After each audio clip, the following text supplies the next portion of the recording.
From Studio A at Mixifying Media Solutions, this is Around Midnight with the local boys. How's it going, guys? It's again with the microphone. It's better when we can be heard. What is this? I thought I'd put this on just because we're getting ready to go into this great topic about homelessness. I feel like we should be jumping out of cars in like an 80s cop flick or Here we go. That's so not cool. Okay. It does sound kind of like a chase scene. Yeah. Like you would be, Like in every 80s movie ever. yeah. Like Hunter's going to jump around the corner any second. Yeah, two guys would be carrying a huge pane of glass, and they drive right through it. So that was Living in a Box by Living in a Box. And Yeah. Anyway.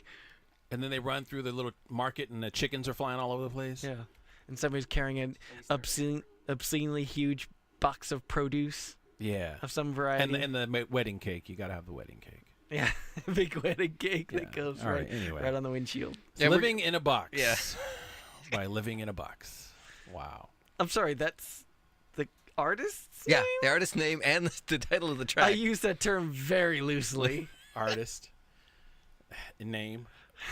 But anywho, so yeah, so come on, bring it home, Joe. Homelessness. You wanted to discuss the issue of homelessness, and of course we were going to start that off by discussing the children found living in a box Yeah. out near Joshua Tree in the desert, basically. Yeah. Yeah, we got a little headline here from LA Times. Parents charged with child abuse after kids found living in squalid shack near Joshua Tree. Yeah. I mean, when you look at this picture, it does look pretty janked. It's not pretty, for sure, but I don't know. I'm kind of wrestling with this one, man. I don't know that it should necessarily be called child abuse. You're really waffling on this one? Yeah. They're literally living in a box. Well, they no say living heat. in a box. It's not exactly a box. It was like 12 feet by 10 feet. It was only 4 feet high. It was made out of plywood. I don't and care it was somewhat how- hastily thrown together. I don't care but how the big it parents is, were it's still a trying to box. shelter the children. But they have no and heat. these children were 11, 13, and 15. No water. They were underfed, and they were surrounded by human fecal matter and 40 cats.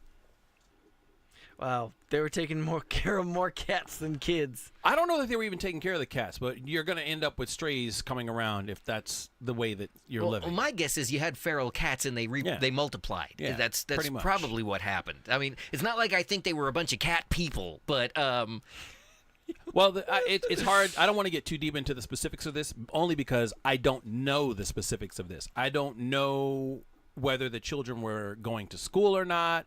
I don't know if they were most not of those allowed to details leave or have anything. not been released yet. Yeah, so that's the only reason why I, as you would say, am waffling on this. But even, and I don't think that this is something the parents were doing as any form of punishment for these children. I think they were genuinely just not in a position to do better. That's what I believe. So this gets again to this continuous theme that I have about people abdicating their responsibility. And I'm not going to excuse the parents, but hardships do happen and people can become overwhelmed, and you can get into a position when you're in that situation where you can't see beyond it. So you are comfortable living in this circumstance and you think you're okay and you're doing the best you can in that circumstance. One of the questions I have is why or whether someone else came in and offered to help these people out. Well, you could say that's the government's idea of coming in and helping these people. Arresting the who parents and are turning them into overwhelmed. criminals. Shut up, Chavel. I'm freaking talking. That these people. Sounds getting too rough for me. Yeah, these people can't take care of their children. They can't barely take care of themselves. And yes, maybe the system is imperfect and taking these children in and putting them in foster care or wherever they go. But if these people are overwhelmed, as you say. But should they be in jail for that? Should they be put in jail? Because you're now turning them to criminals, which would make it even harder to get employment. Well, okay. And this is a major hurdle that I have with our prison system. This is like the iceberg, the tip of the iceberg when it comes to the problems in our prison system. Is once you come out of it, you are doomed.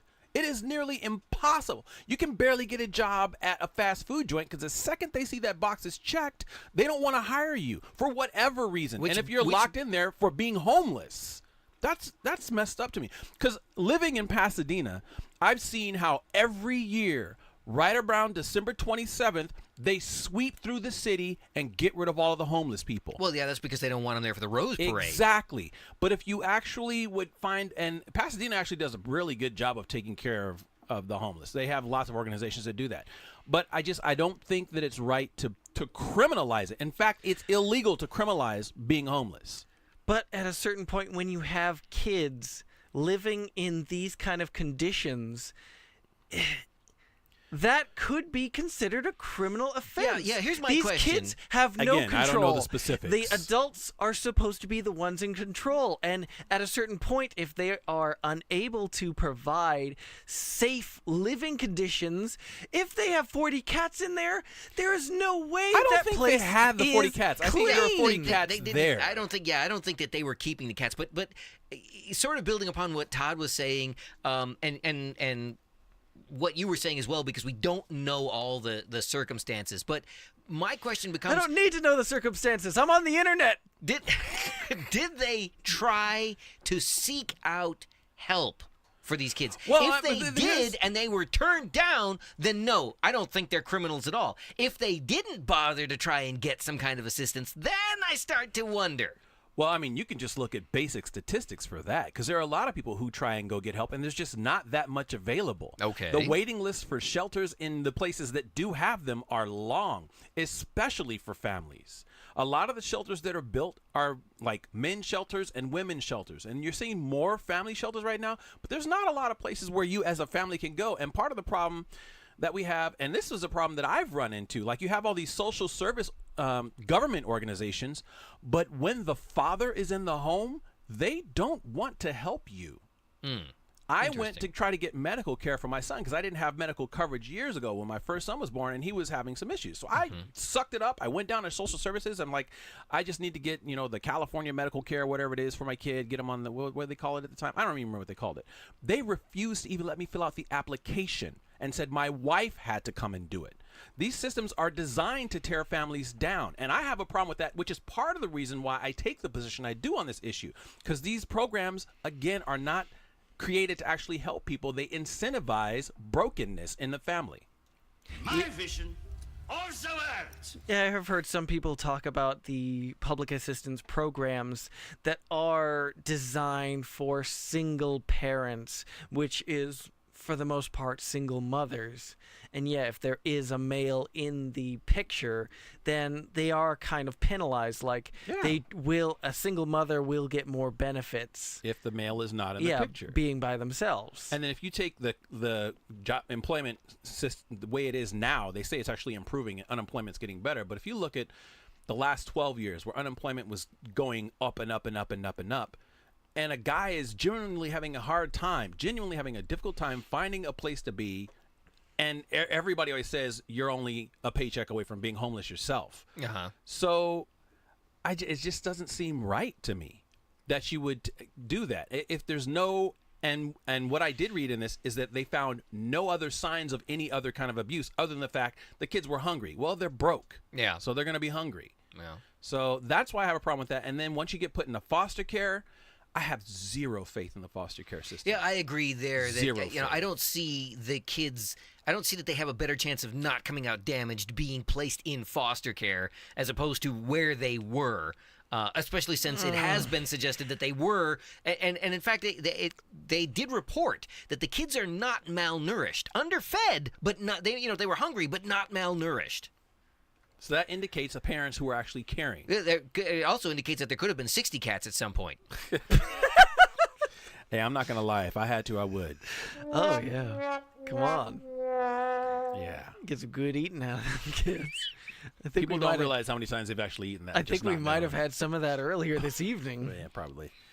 It looked like chicken. No, I'm good. Wow. Okay. Anyway, so Well, if you bend the cat's leg the right way, but it I looks just think- like a chicken wing. I think another article I was reading about generally about homelessness that, California has a gigantic problem. And yeah, Pasadena does a pretty good job, but I was reading another article here. We have a headline: the Santa Ana riverbed homeless encampment are being cleared out. There's a timeline on how we got to this point. And they are basically talking about this gigantic encampment down in Anaheim that's probably been there for years, Yeah, a lot of them have. Yeah, a lot of these things have just been hanging out for a long time. And yeah, they decided that this riverbed essentially isn't any place for people to really be living. So, yeah, the city of Anaheim is now working to open up homeless shelters, open up mental health facilities. They're going through the steps to eventually get all these people out of this riverbed and living, I don't know what you would call it, a normal life. Yeah, a semi-productive life. I would settle for that. And But I'm sure there's some people are going to complain at them saying, hey, these people are choosing to live here. It's their prerogative. There are if some they want to people that live in do. this riverbed. There are several people who do choose that as a lifestyle. I don't think that's something you should have to force onto your children. That I don't agree with. But if you find yourself in a circumstance where that's just where you are, and there's another problem that I have. okay. With pawning your responsibilities Got a off lot of is problems. I know. I'm not a huge fan of government as a general rule. So you're basically an anarchist at I'm heart, not right? an anarchist, although I do believe anarchy is the next step. I digress.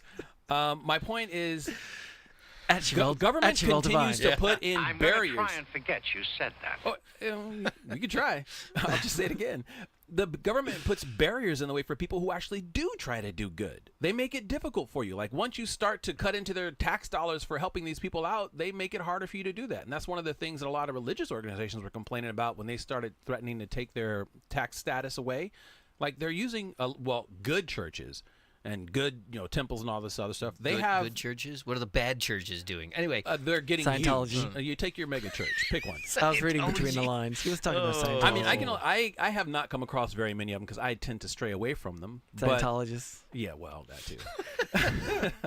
But like it becomes harder for them to do the work that they are called to do, and the ones that are going to do it are still going to do it. But you have some people who just aren't going to do it, man.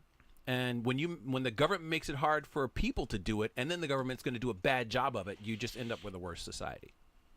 okay, what was he? Where was he going with that? What was Long the story point? short, we should not be making it any more difficult for homeless people than we have to. If there's criminal behavior, okay, but if they're just broke, I don't know. I don't like the idea of breaking up families because they're poor. Okay. That's a social construct that I think we can do a lot better managing. But when they're camping out on the street right down from where you live or where you have to work, how are you with that? you know what? The hard fact is most people are a lot too selfish. A lot too selfish. I don't need a 2-bedroom home. My wife apparently thinks we do. But I have more room You than don't I need a 2-bedroom. What is it? What do I don't you, need- You want to live in a box? I'm kind of. I would be okay with it. I don't want Hit it, it, but I Joe. would Yeah, be put okay that song with back it. on. That's gonna be seriously. Chavel. No, I don't think it's a problem. I'm wishing right now that we had the soundbite of his name was on the tip of my tongue where he's talking about going living in a van down by the river. Oh, yeah, Saturday Night Live. Chris Farley. Yeah, Chris Farley. That's it. Thank you. Well, we can take the opposite extreme of living on the street. You have your communities like Beverly Hills, Bel Air, and all those other places where, or even some of these newer communities where they're building gated communities where you can go and buy your home for $400,000 that has 3 floors, 5 rooms, 12 bathrooms, and it's you in the house. That's a problem. I would not argue with that. In fact, I've said many times after wandering through the IKEA showrooms that IKEA should go into building low-income housing or housing for the homeless. Have you ever seen those Yeah. 500 square foot models that they put together that's a fully functional house? Yeah, And I I'm think thinking, that's more than enough. I mean, how much would it actually cost them to build that thing in reality? Why does IKEA not do? I mean, I bet they could turn these things out for about $10,000 a piece. I feel like I've seen articles the talking about fees alone on that would yeah, make it a those- $500,000 property. those shipping containers that people yeah. have converted into little houses. Yeah. and you Those can't look do pretty that where I cool. live. You could not do it. The code, the building codes will, stop you from doing it. And I don't know why, because they are probably more solidly constructed than most of the houses that are built in terms of their earthquake and fire, protective capabilities. Yeah, there's a right way to do all of those things, but they don't want people to do things the right way. They just want to collect their fees and throw people in jail. And that's another reason, the government can't get their beak wet when you're constructing something like that. There's a lot more construction permits that need to be purchased, and checks and whatnot, checks and balances that need to be in place. People just need to help people. That's all I'm saying. All right. And I don't think but that who that wants situation to take the time? Okay. And on that note, Yeah. You sound like one of the complacent masses there, Todd. What did you say about my asses? What? What did he say? That's not what I said. I think that is what you said. No, I said the complacent masses. Okay. They are content to just turn look the Don't other say way. turn the other cheek. Not after that. I was gonna say it and I stopped myself. They look the other way and pretend that they saw nothing, and that way, they don't have to deal with it. And you know how they do that? By locking people up.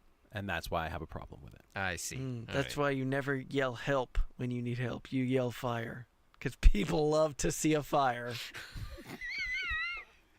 Okay, where did you get that one from, Todd? I actually kind of That's like that. sage advice. Yeah, that was really good, I have to admit. But I'm wondering where that came from. What? That's what they say. Oh, okay. Yeah, you know them. Come It's, on. a thing. All right. A thing. What do they call those things that people say? Saying. Things that people say. Okay. Oh, it's They call them things that people say. yeah. Oh. I've just been using my head like you said. I don't like it. It hurts. More drops. More drops. All right. Well, on All that right. note, I guess it's time for us to get out of here. I'm hoping for the best for that family. Me too. Keep them in your prayers, folks. And you might want to keep us in your prayers too, because Yeah, do that. I have a feeling we're gonna need the help soon. This has been another episode of Around Midnight with the Local Boys from Mixified Media Solutions Studio A. Hope you all have a wonderful evening. Stay Mixified, and we will see you again very soon, I hope. Unless they come and take us away. Are you abdicating my responsibilities? Around Midnight is a production of Mixified Media Solutions. Mixified is a full-service multimedia production company. From boardroom to broadcast, whatever your production needs, Mixified is your solution. Go to Mixified.com, that's Mixafied, or call 951-356-6882. Mixified Media Solutions.